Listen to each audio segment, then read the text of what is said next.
I am 99 years old, and the doctors have made it clear I have only a few days, maybe hours, left before this tired heart finally stops beating. I am standing at the very edge of the grave. When you know you are about to say goodbye to this world, the noise completely fades.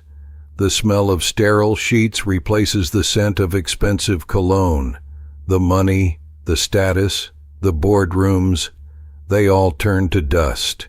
And you realize the absolute lie the world sold us about a man's great purpose. They convince you that you must build empires and change the world to be a real man. I know exactly why you are lying awake at 3 a.m., staring at the ceiling, listening to your wife's quiet breathing next to you, yet feeling like a complete stranger in your own home. You are 50 years old, exhausted, feeling completely empty despite the money in the bank. You are terrified of living your remaining years without a real compass. I know that hollow ache. I carried it until my hair turned white. Do not scroll past a dying man. Give me 3 minutes of your time. Before I close my eyes for the last time, I am going to share my life's ultimate secret. I will give you the exact 3 reasons you were put on this earth, and I promise you, it has nothing to do with saving the world.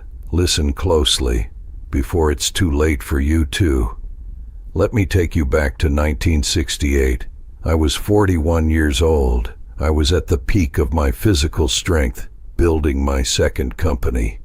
I wore sharp suits, drove a heavy steel Cadillac, and walked with the arrogance of a man who believed he was conquering the earth. I thought I was living my life's ultimate purpose. My father lived just 40 miles away, a drive I could make in less than an hour. Every Sunday evening, the heavy black rotary phone on my mahogany desk would ring. The air in my office always smelled of cheap ink and stale cigarette smoke. When I picked up, I would hear his raspy voice. He never asked for money. He had his pension. He would say, "Son, the porch light is flickering again, and my damn knee is acting up. I can't climb the ladder. Could you come over? I've got a pot roast in the oven, just in case you're hungry." It was a lie, an old man's desperate, pathetic lie. His knee was fine, the light wasn't broken. He just wanted an excuse to see me for 20 minutes, to look at my face, to ask about my health, to feed his boy. And what did I do? The great man with his grand mission? I let out a heavy sigh of annoyance. I told him I was too busy. I had a massive board meeting to prepare for. I said, "Dad, call a handyman. I'll pay for it. I'll just eat at the office." I will never forget the crushing, deafening silence on the other end of the line. Then a soft whisper. "All right, son. Make sure you eat. I'm proud of you." 2 months later, he died in his sleep. When I went back to clear out his empty house, I walked onto the back porch. I flipped the switch. The light worked perfectly. There was no broken bulb. But in his freezer, carefully wrapped in aluminum foil, with my name written on it, was that pot roast, waiting for a son who never showed up. It hit me like a sledgehammer to the chest. The absolute first purpose of a man's life is not to build an empire, it is to honor the blood that gave him breath. And I traded that sacred duty for the applause of strangers. We men, we hate the mundane, don't we? The repetitive work, the daily grind, the quiet obligations. We want glory. But listen to me. The second reason you were born is the very daily work you despise. Doing the boring, exhausting tasks with absolute honor. That is the forge that builds a man's soul. You don't find purpose on a mountaintop. You find it in the quiet sacrifices you make when no one is watching. Look around this room. 6 bedrooms, Italian marble floors, a dining table built to seat a massive family. I bought this fortress 40 years ago. I thought my third and final purpose on this earth was to be the ultimate provider, to make sure my wife and children never had to look at a price tag. But providing is not raising. Providing is just transferring money from a bank account. Raising is transferring your soul. I completely confused the two. I would come home at 9 p.m. exhausted, my tie loosened, carrying the smell of scotch and stress. My 7-year-old son would wait up for me. He would stand outside my heavy oak study door, holding a crayon drawing, just wanting 10 minutes of his father's eyes. And what did I do? I told him through the closed door, "Not now, buddy. Daddy is working hard to buy you that new bicycle." I bought him the bicycle, but I never actually taught him how to ride it. The gardener did. Now, look at my present reality.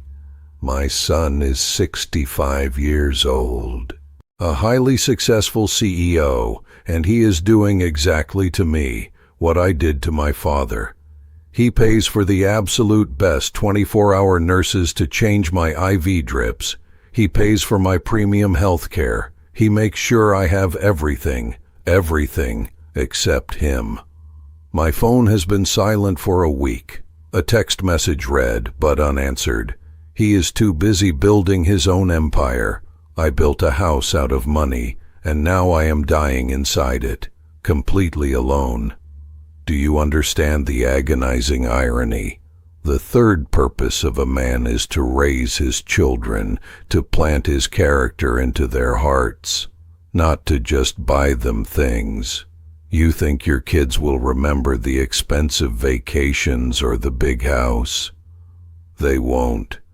They will only remember whether you looked them in the eye or if you were always staring at a screen. They will remember if you opened the door or if you kept it locked. I kept it locked, and now I can't find the key to open theirs. Listen to me. Why do we do this? Why do intelligent, capable men systematically destroy the very things that actually matter? I spent years blaming the economy, blaming the brutal demands of running a business, blaming the pressure of being a man in America. But sitting here, waiting for the monitor to flatline, I can finally name the real killer. It wasn't the schedule. It was my ego. The male ego is the most destructive force on this planet. It is a parasite that feeds on applause.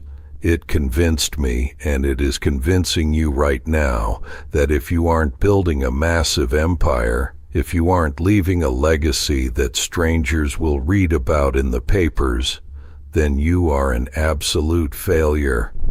The ego makes you addicted to the roar of the crowd while making you completely deaf to the quiet crying of your own blood. Society fuels this sickness. They tell you a man's worth is measured by his stock portfolio, the engine roaring in his driveway, and the fear he strikes in his competitors. But let me tell you what happens when you hit 99 and the Grim Reaper is standing in the doorway. The ego abandons you. It evaporates.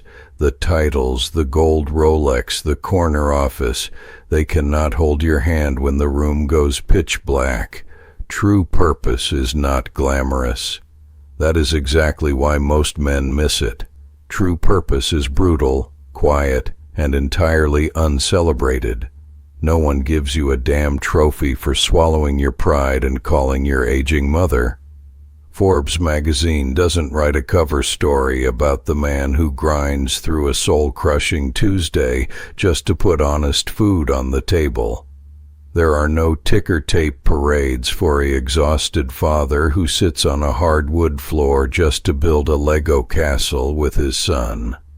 But that is the work of a king, the grand mission you are searching for out there in the wind. It doesn't exist. You are looking at the horizon while trampling the sacred ground right beneath your boots. Your purpose was never to change the world. Your purpose was to be the unbreakable pillar for the tiny world that was entrusted to you. Your parents, your work, your children. When a man finally subdues his ego and accepts the heavy, silent yoke of daily duty, he becomes immortal, not in the history books, but in the bloodline.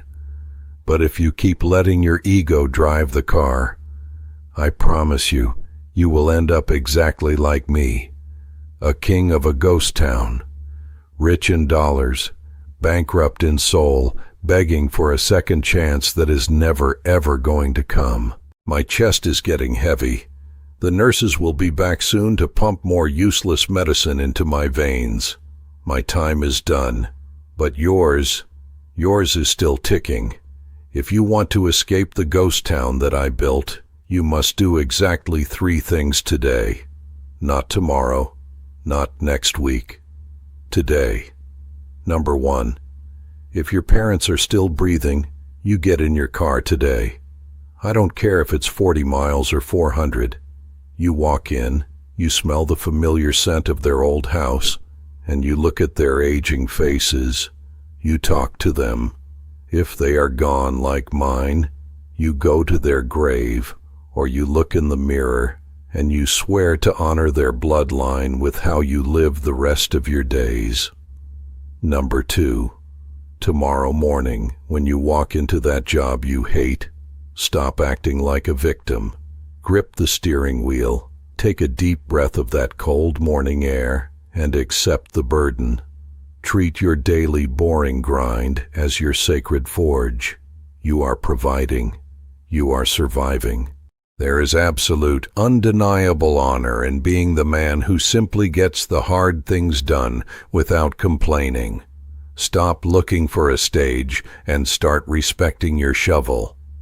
And number 3, tonight when you go home, put this damn piece of glass and plastic in a drawer. Walk up to your wife and your children.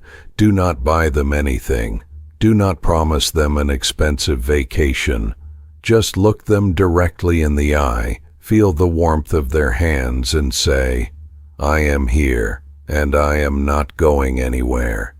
Give them your soul, not your wallet. That is the grand mission.